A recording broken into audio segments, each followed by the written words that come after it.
¿Recuerdan cuando la magia de las comedias de situación no necesitaba efectos especiales generados por computadora? Solo una bocanada de humo, un parpadeo y un genio que llamaba a un astronauta su amo.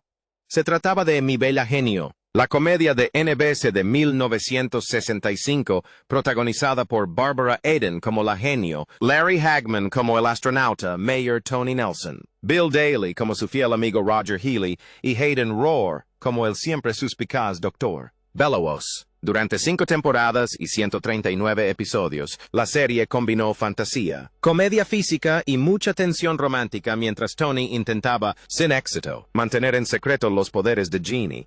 Hoy repasaremos 15 de los datos más extraños e increíbles sobre Mi Bella Genio. Antes de empezar, dale a me gusta. Suscríbete al canal y activa las notificaciones para no perderte nuestros análisis a fondo de la televisión retro. La botella del genio era una jarra para licor. Uno de los objetos más icónicos de la televisión no provino de Hollywood Magic. Provenía del pasillo de licores. La botella de Jeannie nació en 1964 como una jarra de whisky Jim Beam, adaptada para la televisión con un poco de pintura y mucha imaginación.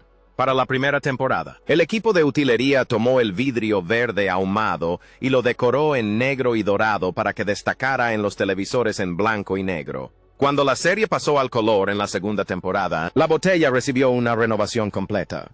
Regresaron los llamativos morados y dorados que recordábamos, combinados a la perfección con el nuevo y colorido traje de harem que lucía Barbara Eden. Los tapones tenían su propia historia. En el episodio piloto, la botella que encontró Tony estaba tapada con un corcho prestado de una vieja botella de bourbon de su abuelo. Esto forma parte de la mitología de la serie, ya que, según se cuenta, el tapón original se perdió en la playa. Con el tiempo, es posible que se hayan usado botellas de utilería similares, pero al parecer, los departamentos de utilería en la década de 1960 tenían las habilidades de grabación de un estudiante universitario. Cuando la botella se volvió multicolor, el departamento de arte construyó un tapón nuevo que combinara con el nuevo diseño. En cuanto a dónde terminaron esas botellas, una de las originales de la primera temporada, perteneciente al patrimonio del director Gene Nelson, se vendió en una subasta en 2017 por más de $30,000. En 2024, Barbara Eden donó una botella de genio de una temporada posterior, junto con su vestuario, al Museo Nacional de Historia Americana del Smithsonian, embotellando así un pedazo de magia televisiva para las generaciones venideras. Del bourbon al cáncer y de ahí a un tesoro televisivo, eso sí que es una prueba de concepto.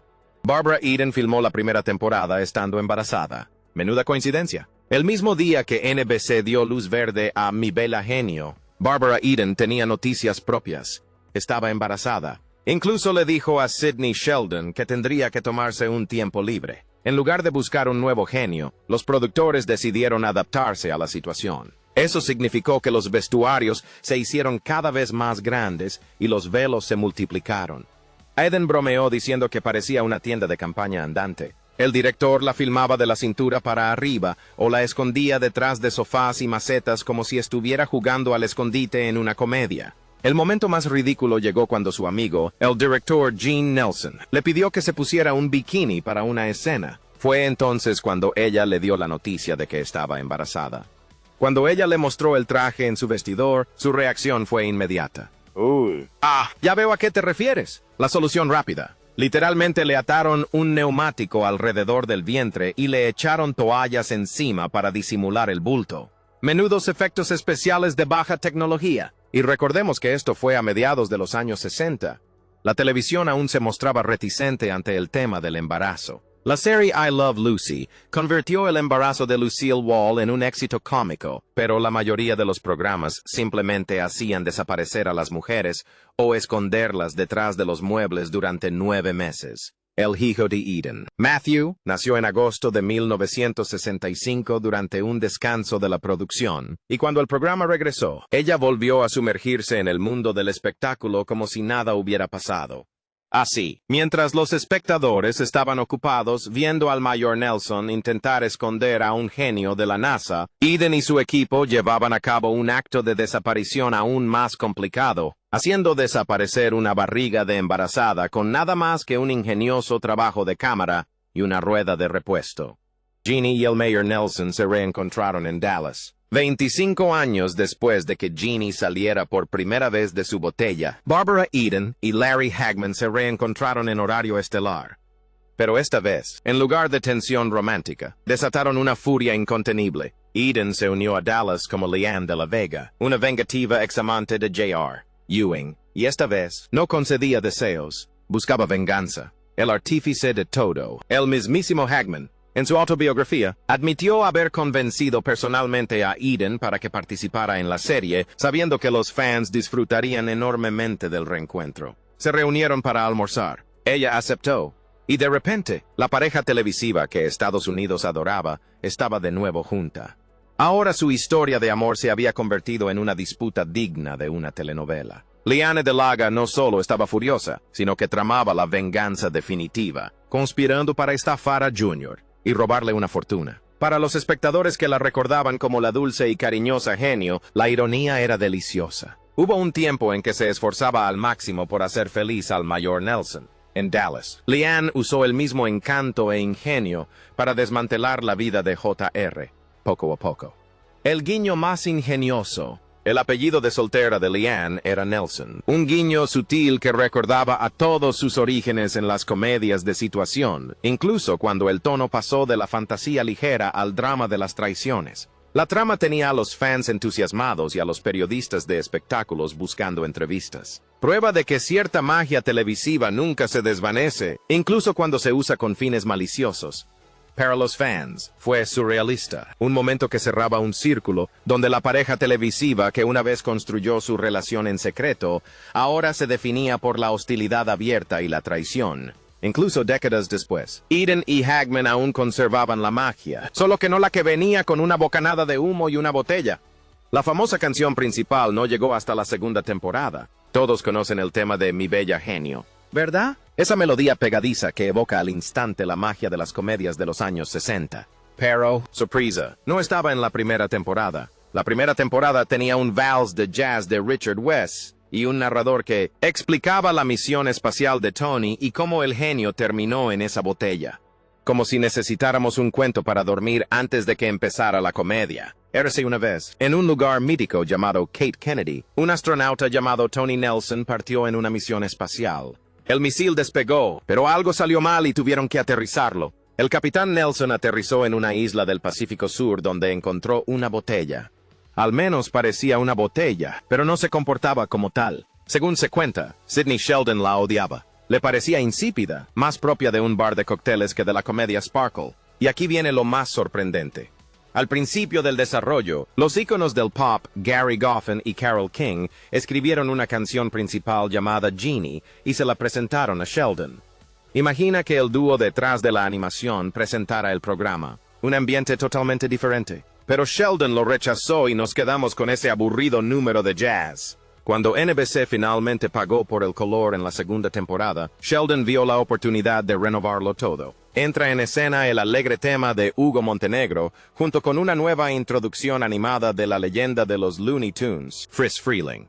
Ahora la serie tenía energía, personalidad e identidad propia. Y sí, incluso el tema musical que conocemos tenía letra. Buddy Kaye escribió versos sobre los poderes de Jeannie y la vida amorosa de Tony, pero los productores sabiamente los descartaron porque el ritmo sin palabras funcionaba mucho mejor. Sin ese relanzamiento en la segunda temporada, la serie podría haber caído en el olvido, como las comedias de los 60. A veces, la canción principal adecuada no solo complementa una serie, sino que la salva. ¿Qué dices? ¿Cómo se enteró el protagonista de Mi Bella Genio de que su serie había sido cancelada? Ni por un productor, ni por un agente, ni siquiera por una llamada telefónica. No. Larry Hagman recibió la noticia de un tipo en la puerta del estudio. Eso fue todo. Así fue como el Mayor Nelson fue despedido por seguridad. Ahora bien, Hagman no se sorprendió del todo. Para entonces, admitió que pensaba que la serie ya había cumplido su ciclo. Odiaba la boda forzada de la última temporada, a la que llamó el golpe de gracia que acabó con la tensión romántica. Además, estaba frustrado con la forma en que estaba escrito su personaje y bebía mucho, lo que solo empeoraba las cosas en el set.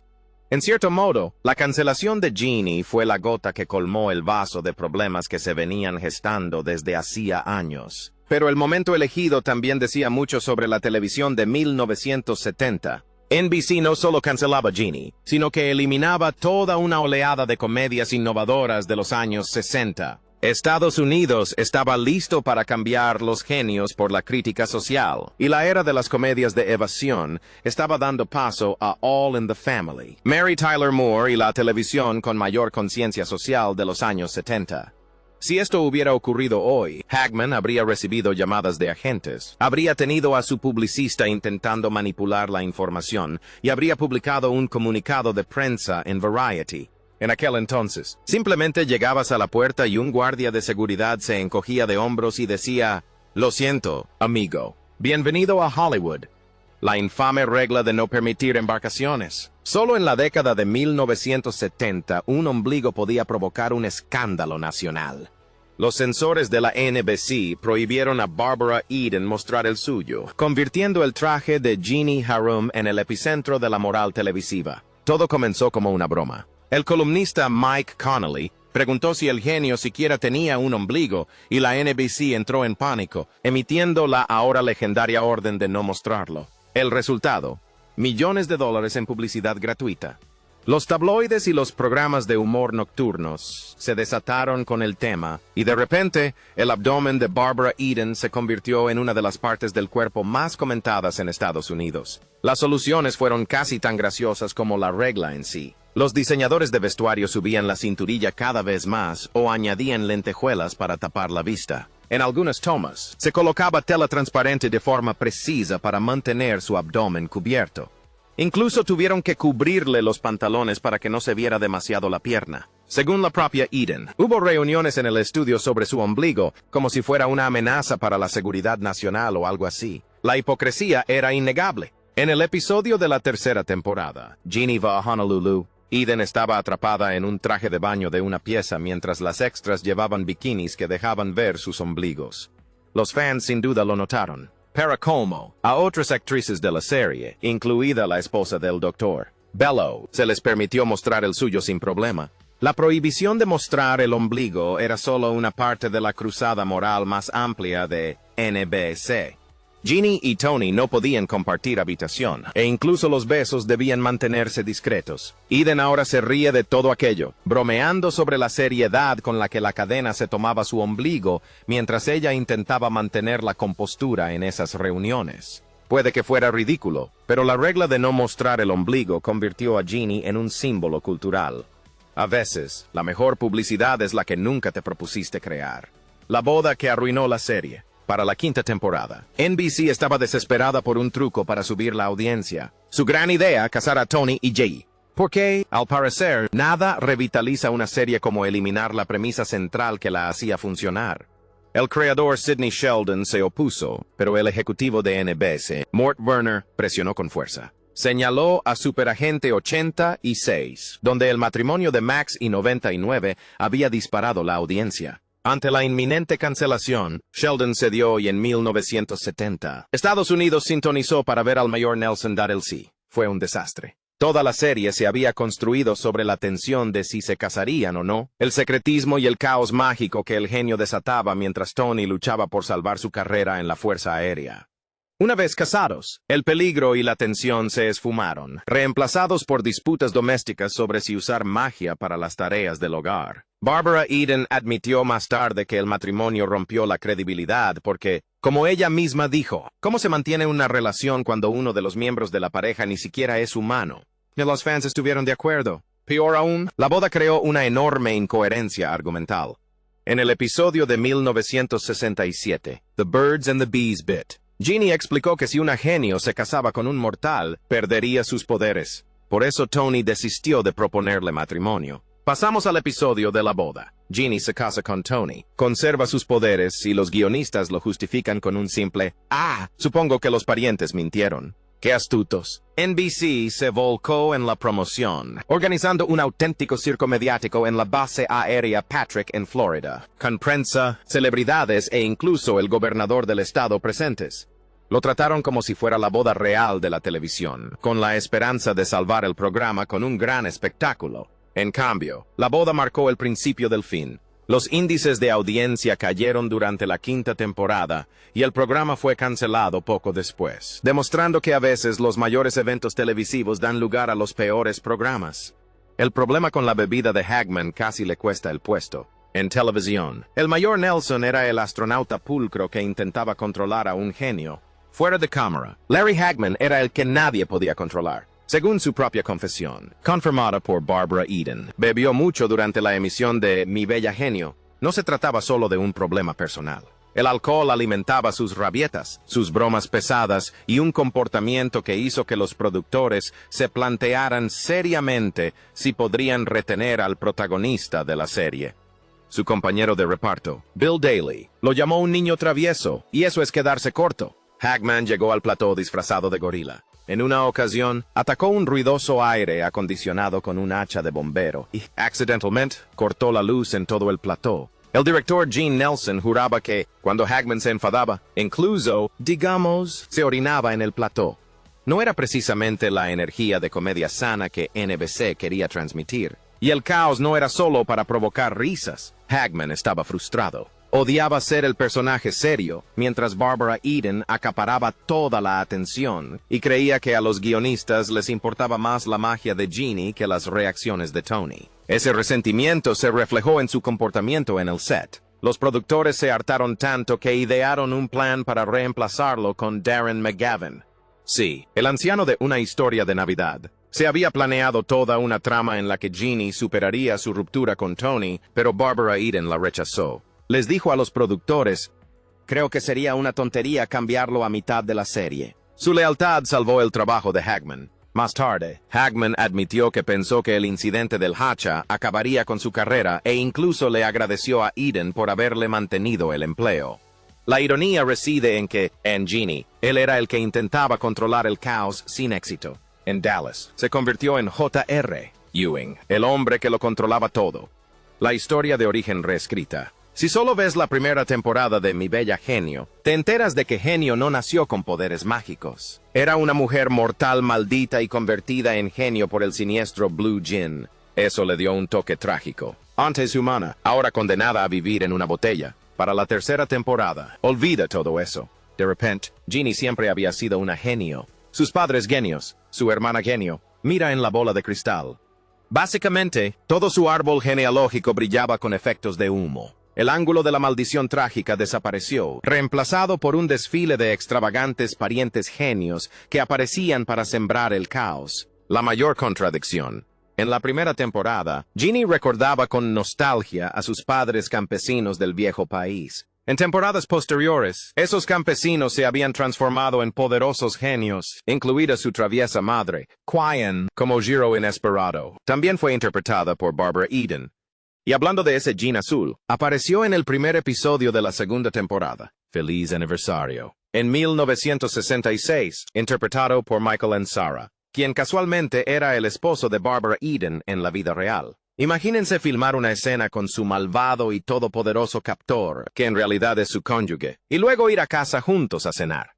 Entonces, ¿por qué la rivalidad por la reescritura? Embrujada estaba arrasando con la mágica familia de brujas y hechiceros de Samantha, y los productores querían que Genio tuviera la misma flexibilidad narrativa. Más parientes significaban más travesuras mágicas y menos explicaciones de la historia de fondo cada semana. La ironía es que en la película de reencuentro de 1985, Mi Bella Genio, 15 años después, volvieron a la idea original de la maldición. Jeannie le cuenta a su hijo que una ginebra con la que se negó a casarse la metió en la botella. Incluso décadas después, los guionistas sabían que el trágico giro argumental de la maldición humana tenía más impacto que la comedia familiar del genio. Simplificaba las tramas semanales, claro, pero también demostraba una verdad clásica de las comedias de situación. Cuando la magia funciona, no hay que darle demasiadas vueltas a la historia. Hagman dijo, no. Para la mayoría de los fans, el genio y el mayor Nelson eran inseparables, así que, cuando NBC rescató la franquicia para películas de reencuentro en los 80 y 90, era de esperar que ambos protagonistas aparecieran, pero Larry Hagman no estaba por ningún lado. La primera película, Mi Bella Genio, estrenada 15 años después, en 1985, contó con Barbara Eden de nuevo en el papel. Bill Daly regresó como Roger Healy y Wayne Rogers de MASH fue reclutado para interpretar a Tony. Algunos fans no se lo creyeron. Bueno, yo era uno de ellos. Yo soy uno de esos fans. Genie con cualquier otro actor que no fuera Hagman simplemente no me cuadraba. En fin, para entonces, Hagman tenía asuntos más importantes que atender o pozos petrolíferos más profundos que perforar, si se quiere decir así. Era J.R. Ewing en Dallas, el hombre más odiado del horario estelar. Y no solo era el protagonista, sino también el productor y director. Según se dice, la reunión se filmó durante el verano, que casualmente era su único tiempo libre, y le dijo sin rodeos a Eden que no iba a renunciar a eso. Más tarde dijo que lo entendía. Dallas era un fenómeno mundial y, francamente, el sueldo era muy diferente al de una película nostálgica hecha para televisión. La segunda película, I Still Dream of Jeannie, de 1991, se lo tomó con humor. Tony estaba en una misión espacial y el villano era interpretado por Ken Kirchhoff, alias Cliff Barnes Jr., el archienemigo de Dallas. Una broma interna divertida, sin duda, pero la magia simplemente no existía sin Hagman. El contraste era evidente. Eden se volcó en su legado de genio, participando con entusiasmo en las reuniones, convenciones y especiales de aniversario. Hagman abandonó el círculo de fans, prefiriendo a J.R. antes que a Tony en cada ocasión. Para los fans, las películas de reencuentro fueron un recordatorio agridulce. Barbara Eden aún creía, pero el mayor Nelson ya se había marchado a South Fork. Barbara Eden consiguió el papel gracias a otra película de genio. Barbara Eden no solo cayó en la botella del genio, sino que prácticamente ya estaba cualificada. En 1964, protagonizó La botella de latón, interpretando a Sylvia Keaton, una prometida cuya vida da un vuelco cuando su novio libera accidentalmente a un genio. Cuando Sidney Sheldon vio la película, pensó lo mismo. Al ver a Eden lidiar con el caos mágico con la mezcla justa de encanto y exasperación, se dio cuenta de que podía darle la vuelta a la tortilla y ser la genio esta vez. Y aquí viene lo mejor. Eden ni siquiera estaba entre las candidatas. Sheldon estaba obsesionado con encontrar una morena. Hizo audiciones a prácticamente todas las morenas guapas de la ciudad, porque lo último que querían los productores era otra rubia mágica compitiendo con Embrujada. Samantha Stevens ya tenía ese terreno prácticamente asegurado, pero una morena tras otra fracasaba. Finalmente, Sheldon volvió a contactar con Eden para una audición. Rubia, traviesa, divertida, ya había demostrado en la película que podía aportar la mezcla de fantasía y comedia que la serie necesitaba. Cuando su agente le comunicó que había conseguido el papel, Eden se quedó atónita. Sabiendo la obsesión de Sheldon por las morenas, preguntó, ¿saben cómo soy? Y además, el momento fue perfecto. La primera temporada se filmó en blanco y negro, así que su cabello rubio no parecía una imitación barata de Embrujada. Para cuando Jeannie pasó al color en la segunda temporada, Eden ya estaba consolidada como la genio, y a nadie le importaba el color del cabello. Así que, después de audicionar a todas las morenas que Hollywood le presentó, Sheldon terminó contratando a una rubia, cuya interpretación de la genio hizo historia en la televisión. A veces las reglas no importan, simplemente importa el actor adecuado. La genio tuvo su propia serie animada con Mark Hamill. A principios de los 70, la serie original de Mi Bella Genio había terminado, pero las repeticiones eran omnipresentes. Y en términos televisivos, repeticiones más niños equivalen a dibujos animados. Así que, en 1973, Hanna-Barbera decidió darle a Jeannie su propio espacio en la televisión los sábados por la mañana. El resultado fue una serie que prácticamente no tenía nada que ver con Mi Bella Genio, salvo, técnicamente, por la parte del genio. Primero, despidieron a Barbara Eden y convirtieron a Jeannie en una adolescente pelirroja de 16 años con la voz de Julie McWhorter, porque los ejecutivos de los programas matutinos de los sábados decidieron que los genios adolescentes eran más rentables que las mujeres adultas. El nuevo amo del genio era Corey Anders, un surfista adolescente de California, al que Mark Hamill daba voz antes de convertirse en Luke Skywalker. Además, la serie incorporó a Babu, el torpe aprendiz de genio, con la voz de Joe Besser. Sí, uno de los tres chiflados. Se suponía que Babu estaba aprendiendo magia, pero sus hechizos le salían tan mal que hacía que Orko pareciera Gandalf. Básicamente, la serie animada cambió todo de la original, excepto el concepto del genio en una botella. Cada episodio seguía la misma fórmula básica. Corey se metía en algún lío adolescente. El genio intentaba ayudar con magia y, sin querer, empeoraba las cosas. De alguna manera, todos aprendían una valiosa lección sobre la amistad, la honestidad o hacer lo correcto. Lo que diferenciaba a esta serie era el cambio de tono total respecto a la original. Mi Bella Genio tenía temas para adultos, comedia laboral y tensión romántica.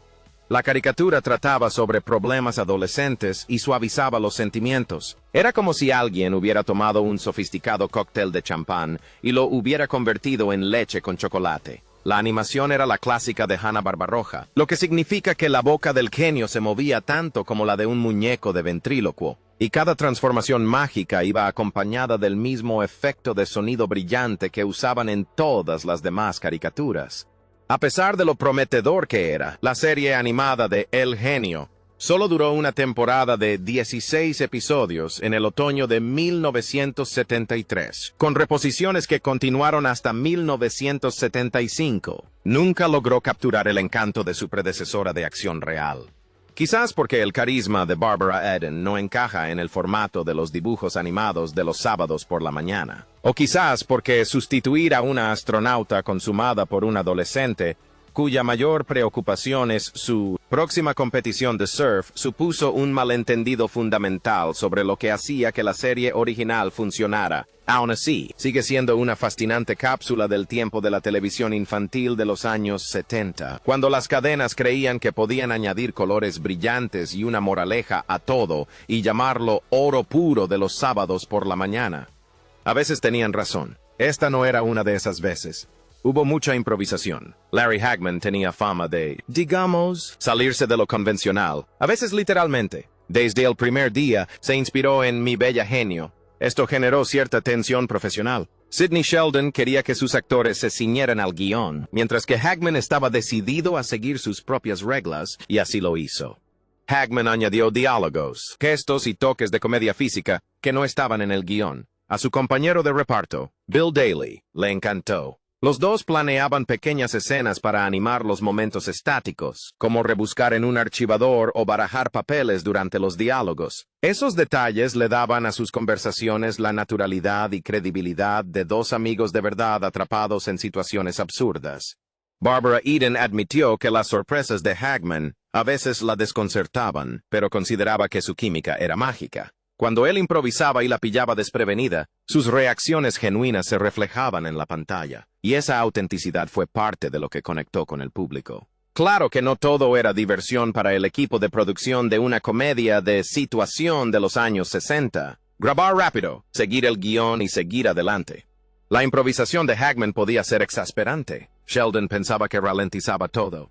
Hagman pensó que era la única manera de evitar que el mayor Nelson se convirtiera en un personaje plano y sin carisma. Esa lucha creativa duró toda la temporada. Y al final, Sheldon consiguió sus guiones, Hagman sus risas y el público un Tony Nelson que parecía un tipo real atrapado en una situación completamente irreal. No está mal para un montón de improvisaciones que nunca debieron haber ocurrido. El vecindario compartido. ¿Alguna vez sentiste que el Mayor Nelson y el Dr. Bellows vivían demasiado cerca de Samantha y Darren Stevens? Pues sí, así era. Sus casas no eran vecinas solo de nombre. Literalmente estaban una al lado de la otra en la calle Blondie, en el terreno trasero del Rancho Columbia en Burbank. La misma estructura de la casa sirvió como la casa de los Bellow en Genie y la casa de ensueño suburbana de los Steven en Bewitched. Lo único que separaba a Paranoid Psychiatrist de Twitchy Witch eran unas cuantas capas de pintura, unas contraventanas cambiadas y un nuevo juego de muebles de jardín. La casa de los Steven adquirió el acogedor encanto de Nueva Inglaterra para Bewitched, mientras que la misma estructura se transformó en una moderna y cuidada casa californiana para la familia Bellows en Genie.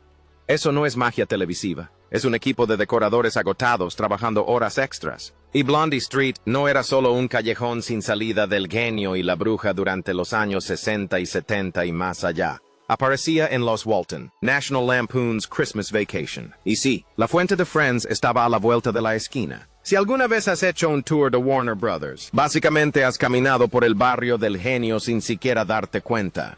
Pero en 2023, todo fue arrasado para construir nuevos y relucientes estudios de grabación. Los fans quedaron desolados. Un pedazo del paraíso de las comedias de situación desapareció. Para quienes crecimos viendo a Barbara Eden guiñar el ojo o a Elizabeth Montgomery mover la nariz, fue como si Hollywood hubiera pisoteado nuestra infancia. Resulta que el único truco de magia fue convencer a los espectadores de que una calle de Burbank podía ser la mitad de los suburbios de Estados Unidos. La malvada gemela de Jeannie nació de la rivalidad entre comedias de situación. Nada representa mejor la televisión de los años 60 que dos rubias mágicas rivales. Tanto Mi Bella Genio como Embriagada fueron producciones de Screen Gems, ambas centradas en una mujer hermosa con poderes sobrenaturales y constantemente comparadas entre sí. Aunque Barbara Eden y Elizabeth Montgomery eran compañeras cordiales en el estudio, este fomentó la rivalidad. Presentamos a la malvada hermana morena de Jeannie, Jeannie 2. El personaje fue claramente diseñado para reflejar a la traviesa prima embrujada Serena, también interpretada por Montgomery. Pero mientras que Serena era una rebelde de espíritu libre, la Genio 2 era directamente maliciosa, intrigante, celosa y constantemente intentaba arrebatarle al mayor Nelson a su hermana. Era el cliché de la gemela malvada llevado al extremo. El guionista James S. Henderson, un prolífico colaborador habitual de Screen Gems, que también escribió episodios de Embrujada y La Monja Voladora, creó el personaje como parte del esfuerzo del estudio por mantenerse a la par con sus propias series de éxito. La Genio 2 apareció en varios episodios a lo largo de la serie, lo que le dio a Eden la oportunidad de interpretar a un personaje dulce y seductor, inocente y astuto. Todo en la misma comedia de 25 minutos. Los fans lo adoraron. De repente, la rivalidad entre la bruja y el genio ya no se trataba solo de quién tenía los parientes más extravagantes, sino de qué serie tenía al mejor gemelo malvado. Y para muchos, la astucia de la Genio 2 la convirtió en la clara ganadora.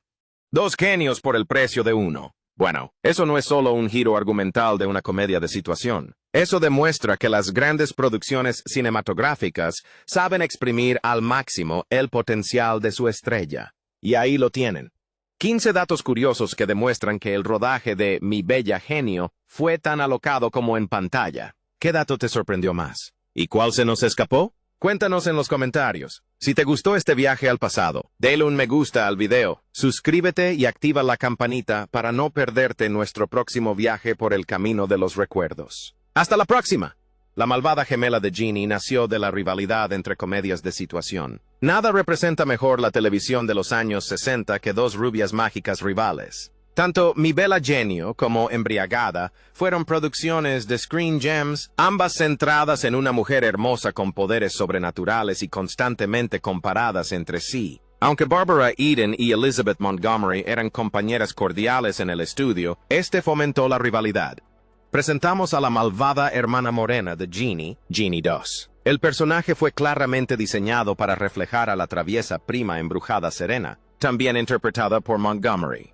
Pero mientras que Serena era una rebelde de espíritu libre, la Genio 2 era directamente maliciosa, intrigante, celosa y constantemente intentaba arrebatarle al mayor Nelson a su hermana. Era el cliché de la gemela malvada llevado al extremo. El guionista James S. Henderson, un prolífico colaborador habitual de Screen Gems, que también escribió episodios de Embrujada y La Monja Voladora, creó el personaje como parte del esfuerzo del estudio por mantenerse a la par con sus propias series de éxito. La Genio 2 apareció en varios episodios a lo largo de la serie, lo que le dio a Eden la oportunidad de interpretar a un personaje dulce y seductor, inocente y astuto. Todo en la misma comedia de 25 minutos. Los fans lo adoraron. De repente, la rivalidad entre la bruja y el genio ya no se trataba solo de quién tenía los parientes más extravagantes, sino de qué serie tenía al mejor gemelo malvado. Y para muchos, la astucia de la Genio 2 la convirtió en la clara ganadora. Dos genios por el precio de uno. Bueno, eso no es solo un giro argumental de una comedia de situación. Eso demuestra que las grandes producciones cinematográficas saben exprimir al máximo el potencial de su estrella. Y ahí lo tienen. 15 datos curiosos que demuestran que el rodaje de Mi Bella Genio fue tan alocado como en pantalla. ¿Qué dato te sorprendió más? ¿Y cuál se nos escapó? Cuéntanos en los comentarios. Si te gustó este viaje al pasado, dale un me gusta al video, suscríbete y activa la campanita para no perderte nuestro próximo viaje por el camino de los recuerdos. ¡Hasta la próxima!